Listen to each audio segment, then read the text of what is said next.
natin ang likas na mahilig sa mga sasakyan. At isa sa magandang business ay ang pagbabuy and sell nito. At yan ang nais patunayan ng bagong bukas na Red Central Auto Depot dyan po sa Quezon City. Alamin nga natin ang pasikot-sikot ng negosyong ito.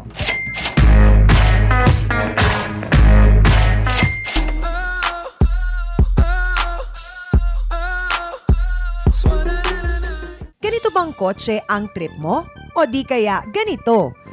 Akala mo brand new ha, pero sa totoo lang, mukhang bago lang yan. Yan ang makeover offer ng Red Central Car Depot dito sa EDSA, Quezon City.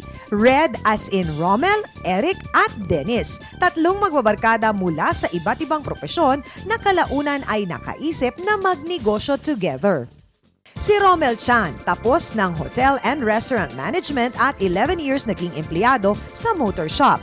Si Eric Cruz, Masscom graduate at business developer ng isang consumer product. At si Dennis Driss, economics graduate naman at account executive ng isang insurance company. Sila ang utak ng Red Central.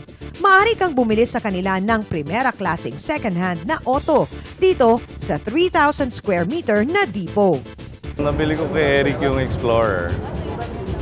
Yan, after that, nag-usap-usap kami kung anong magandang business.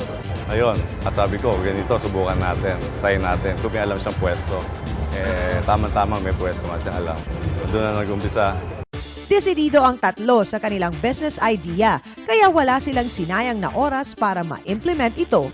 Agad nilang i-develop ang napiling lugar. Umabot ng 4 na milyong piso ang kanilang gastos. Pinalagyan namin ng bubong, medyo pinaayos namin yung drainage. So, once matapos yung kontrata namin dito, either iwanan namin tong structure dito o pwede namin kunin pero develop na yung loob. Nakita pa nila ang potential ng lugar na marami ang pwedeng maging customer. EDSA kasi very accessible sa lahat eh. Pwede yung mga commuters, pwede rin bumaba rito kasi main road, EDSA, ang daling puntahan ng tao. Sa ngayon, may ilang sasakyan nang nakadisplay dito sina Romel, Eric at Dennis. Sa isang benta, malaki daw ang kita. Unlike mag-work ka, 8 hours a day, magkano lang. Minsan, tatawag ka lang, iaalok mo lang, 5,000, 10,000. Sa isang buwan, malaki na yun.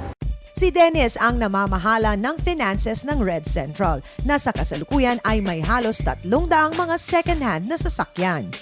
As of now, magandang feedback kasi because of the location, number one.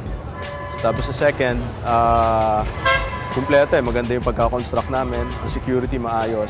Masaya yung mga dealer and then mga customers may sariling parking. Tapos may mga sarili, kung saan sila pwede mag-test drive, meron na rin. Kumpleto na kami dito. Teka mga papa, ano naman ang may papayo nyo sa mga gustong pumasok sa ganitong negosyo? Kung ba, magbabuy and sell ka, syempre, dapat quality cars pa rin yung i-acquire mo kasi hindi ka mabibilang kung medyo laspag yung mga sasakyan na kukunin mo. At kung talagang kumbinsido ka sa ganda ng business concept mo, by all means, go for it. Ang mapapayo ko, mararamdaman kasi na isang negosyante yun eh. Kung sa tingin niya, papatok yung ideya niya, medyo kailangan lang talaga lakasan ng loob.